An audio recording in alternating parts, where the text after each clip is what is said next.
పేదవాడి పక్షాన నిలబడతాం, ప్రజా గొంతుకై నినదిస్తాం. వాయిస్ ఆఫ్ వాయిస్లెస్, తెలుగువారి మనస్సాక్షి సాక్షి టీవీ.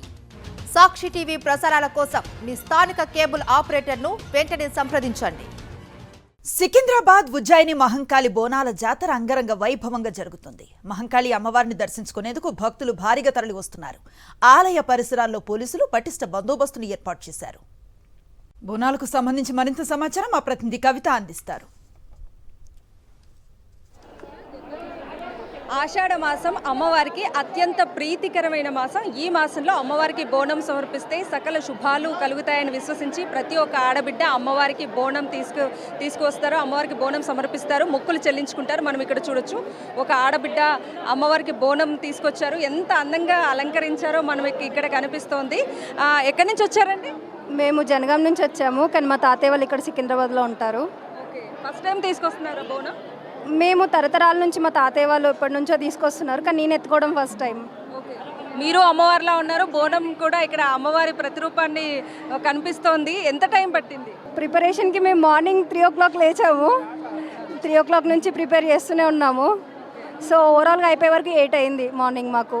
ఓకే, ఇట్లా అమ్మవారికి బోనం సమర్పిస్తే ఎట్లాంటి మంచి జరుగుతుందని విశ్వసిస్తారండి? అంటే అమ్మాయిలకైతే మనం ఏది కోరుకుంటుందండి, ఇప్పుడు నార్మల్గా మంచి కోరుకుంటే ఏది కోరుకుంటుంది. అమ్మవాళ్ళకైతే సౌభాగ్యవతిగా దీవించాలని ఎప్పుడు కోరుకుంటాం. అమ్మవారు కూడా అదే దీవిస్తుందని మేము ఆశిస్తాం. ఓకే, మనం ఇక్కడ చూడొచ్చు బోనాన్ని ఇక్కడ చూడొచ్చు. బోనం అంటే భోజనం అని అర్థం. అమ్మవారికి బోనంతో కూడిన భోజనాన్ని అమ్మవారికి సమర్పిస్తే ఈ సంవత్సరం వర్షాలంతా కూడా సమృద్ధిగా పడి రైతులు పంటను సమృద్ధిగా పండించి తాము కూడా కడుపు నిండా భోజనం చేసేలా అమ్మవారు దీవిస్తుంది అని విశ్వసించి అమ్మవారికి ఇలా బోనం సమర్పిస్తారు. అంటే తమ ఆనవాయితీ ప్రకారం కొంతమంది కుండలో, కొంతమంది సర్వలో ఇలా అమ్మవారికి బోనం తెస్తూ ఉంటారు. అది ఆనవాయితీగా వస్తుంది.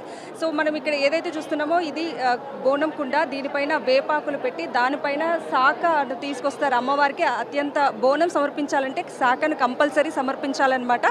కొంతమంది కళ్ళు శాఖను తెస్తారు, కొంతమంది బెల్లం శాఖను, అలాగే కొంతమంది పెరుగు శాఖను తీసుకొస్తారు. దీనిపైన ఏదైతే నైవేద్యం వండిన తర్వాత దానిపైన వేపాకులు పెట్టి దానిపైన ఒక చిన్న గురిగి పెట్టి దాంట్లో శాఖను పెట్టి దానిపైన దీపాన్ని పెడతారు. దీపం అనేది జ్ఞానానికి ప్రతీక. తమలో ఉన్న అజ్ఞానాన్ని తొలగించి తమకు జ్ఞానాన్ని ప్రసాదించు అమ్మ అంటూ ఆ దీపాన్ని కొండెక్కకుండా అమ్మవారికి బోనం సమర్పించేంత వరకు కూడా తీసుకెళ్తూ ఉంటారు. సో ఈ బోనంతో కూడిన భోజనాన్ని అమ్మవారికి సమర్పిస్తే తమను తమ పిల్లలను కూడా ఆయురారోగ్యాలతో సుఖ సంతోషాలతో చూస్తుంది అని చెప్పేసి విశ్వసించి ఎక్కడెక్కడి నుంచో కూడా, అంటే కేవలం సికింద్రాబాద్ ప్రాంతం నుంచే కాదు, హైదరాబాద్ నలుమూలల నుంచి, అలాగే 2 తెలుగు రాష్ట్రాల నుంచి, అలాగే మిగతా రాష్ట్రాల నుంచి కూడా వేలాదిగా భక్తులు ఇక్కడికి తరలివచ్చి అమ్మవారికి కోరిన కోరికలు తీర్చే కొంగు బంగారం సికింద్రాబాద్లోని ఉజ్జయిని మహంకాళి అమ్మవారు. ఈ నేపథ్యంలో అమ్మవారికి ఎక్కడెక్కడి నుంచో ఇక్కడికి తరలి వచ్చి అమ్మవారికి బోనాలు సమర్పిస్తారు. ఆషాఢ మాసంలో అమ్మవారే తమ ఇంటికి వస్తుంది అని విశ్వసించి ప్రతి ఒక్కరు కూడా అమ్మవారికి చీరసారెలు, పసుపు కుంకుమలు, ఒడిబియ్యం, అలాగే బోనాలు అమ్మవారికి సమర్పిస్తూ ఉంటారు. అలా చేస్తే అమ్మవారు తమను చల్లగా చూస్తుంది అని భక్తులు విశ్వసించి సికింద్రాబాద్లోని ఉజ్జయిని మహంకాళి అమ్మవారికి బోనాలు సమర్పిస్తారు. కెమెరామెన్ సతీష్తో కవిత, సాక్షి టీవీ, సికింద్రాబాద్ నుంచి.